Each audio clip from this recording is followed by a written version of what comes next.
carry on with the second part of this video, and now the following sound is E.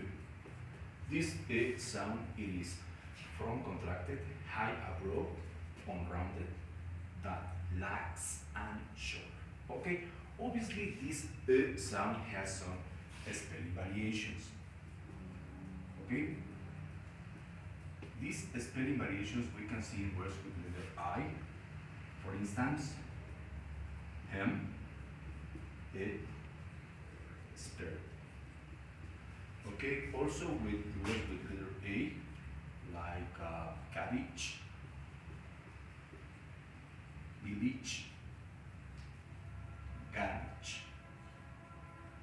As well with letter E, like delete, delusion. And finally with Y.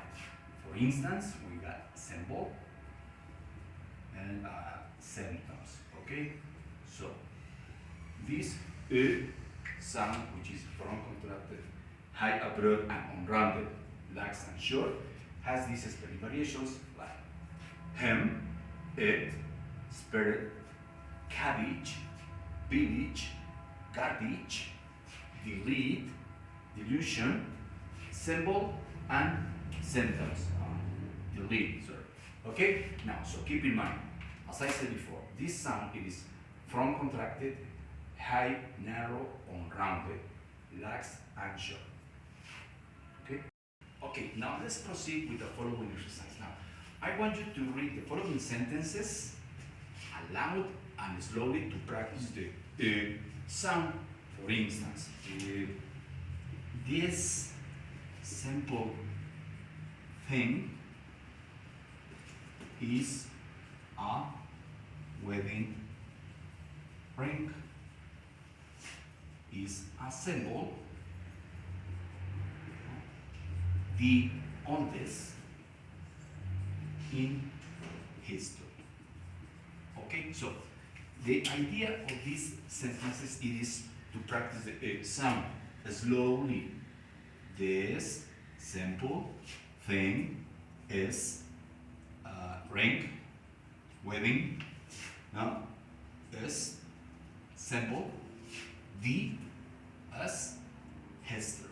Okay, so this simple thing is a wedding ring, is a symbol, the oldest in history. So keep in mind that later on you can tell these sentences to someone else spontaneously. And another example could be like, Tim Green is a solid, respectable man, is a pillar of a society. Okay? So, the same. Practice the E sound. Tim Green is solid, respectable, is pillar, and that's all. Okay? So remember, practice these sentences aloud and slowly, and later tell them to somebody else. Okay, now let's see if we really understood the way the E sound and E sound are pronounced.